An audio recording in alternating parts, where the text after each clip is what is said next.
فلسطین کی تحریک حماس نے تاکید کی ہے کہ مغربی کنارے کے علاقوں میں استحکامت کا سلسلہ جاری رہے گا۔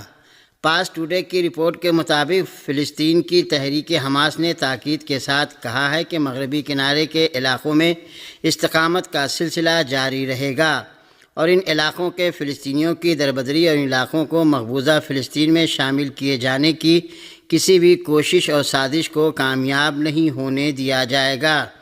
فلسطین کی اسلامی مزاحمتی تحریک حماس نے ایک بیان میں غرب اردن کے علاقے جنین کے جنوب میں واقع قباطیہ میں صہیونی جارحیت پر رد عمل کا اظہار کرتے ہوئے تاکید کی کہ صہیونی جارحیت سے فلسطینیوں کے عزائم ہرگز متاثر نہیں ہوں گے اور صہیونی جارحیت کے مقابلے میں استحکامت کا سلسلہ جاری رہے گا۔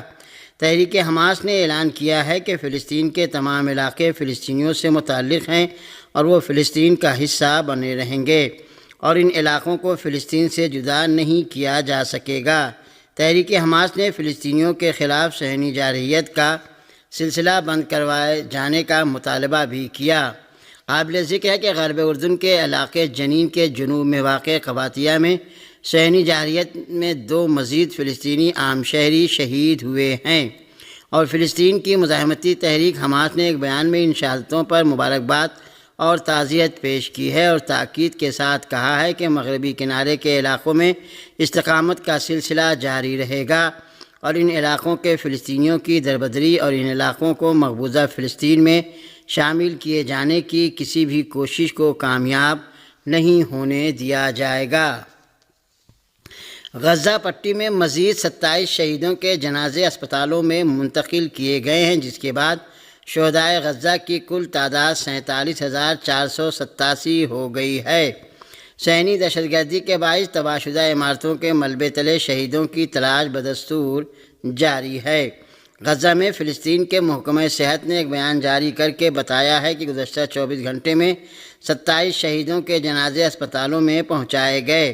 اس رپورٹ کے مطابق ان میں سے 24 شہیدوں کے جنازے صہیونی حملوں میں تباہ ہونے والی عمارتوں کے ملبے سے نکالے گئے۔ 2 افراد زخموں کی شدت کے نتیجے میں شہید ہو گئے اور ایک فلسطینی صہیونی فوجیوں کی تازہ فائرنگ میں شہید ہوا ہے۔ فلسطین کے محکمہ صحت کے مطابق اسپتالوں میں پہنچائے جانے والے شہیدوں کے جنازوں کی تعداد کو ملا کر 7 اکتوبر 2023 سے غزہ کی جنگ میں شہید ہونے والے فلسطینیوں کی تعداد 47,487 اور زخمیوں کی تعداد 1,11,588 ہو گئی ہے۔ پاکستان میں اسسٹنٹ کمشنر کرم پر فائرنگ میں ملوث 2 دہشت گردوں کو گرفتار کر لیا گیا، جبکہ بوشہرہ میں فائرنگ کے واقعات میں ملوث ملزموں کے خلاف 3 مقدمات درج کر لیے گئے۔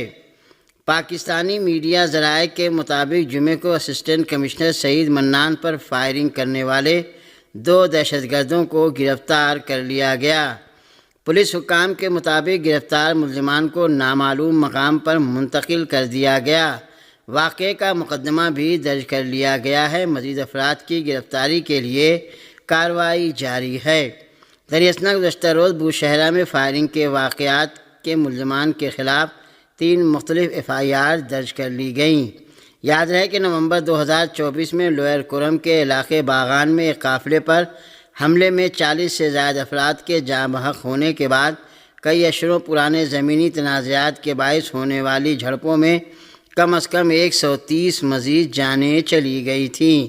اگرچہ 1 جنوری کو متحارب قبائل کے درمیان جنگ بندی کا معاہدہ ہوا تھا، تاہم اس ماہ ایک سرکاری قافلے اور امدادی قافلے پر حملوں نے امن کو خطرے میں ڈال دیا ہے۔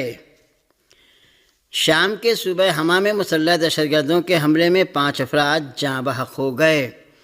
پاس ٹوڈے کے مطابق مغربی شام کے صوبہ حما کے السلمیہ علاقے کے تل زہب قصبے پر دہشت گرد گروہ کے حملے میں 5 افراد جاں بحق اور متعدد دیگر زخمی ہو گئے۔ انسانی حقوق کے نگراں شامی ادارے نے بھی شمالی دمشق میں شامی سائنسداں حسن ابراہیم کے قتل کی خبر دی ہے۔ انسانی حقوق کے نگراں شامی ادارے نے اعلان کیا ہے کہ شامی سائنسداں کو سر میں گولی مار کر قتل کیا گیا۔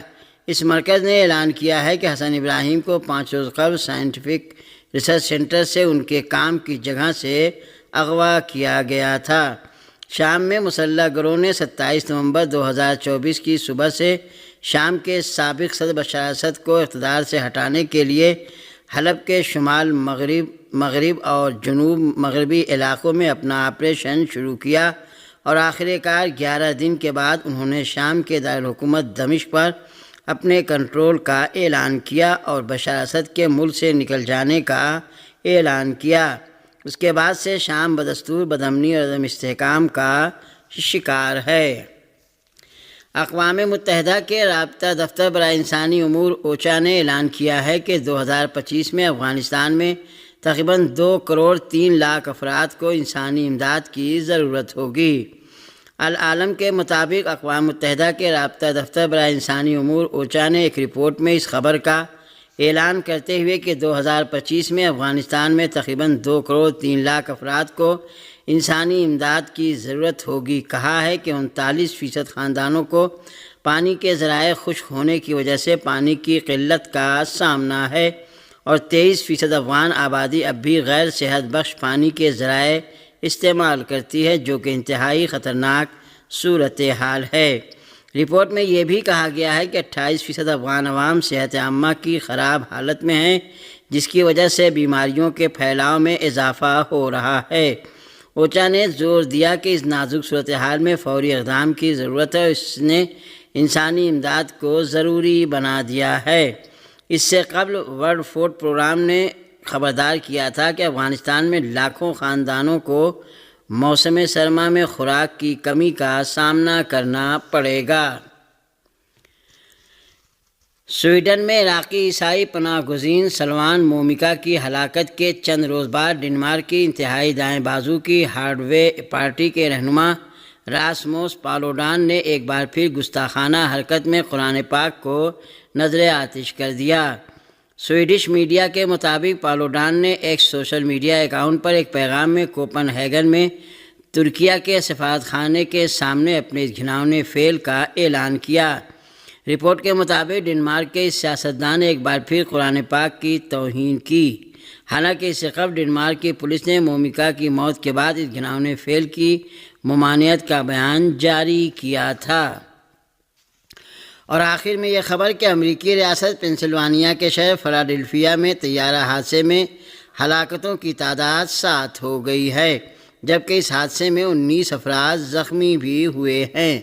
امریکی ریاست پنسلوانیا کے شہر فلاڈیلفیا کے شمال مشرقی علاقے میں ایک چھوٹا طیارہ گر کر تباہ ہو گیا تھا۔ اس حادثے میں پہلے 6 افراد کے ہلاک ہونے کی اطلاع دی گئی تھی۔ امریکی میڈیا کے مطابق حادثے کے بعد طیارے میں آگ لگ گئی، طیارہ گرنے کی تحقیقات شروع کر دی گئی ہیں۔ خبر رساں اداروں کے مطابق حادثے کی جگہ پر امدادی کارروائیاں بھی جاری تھیں۔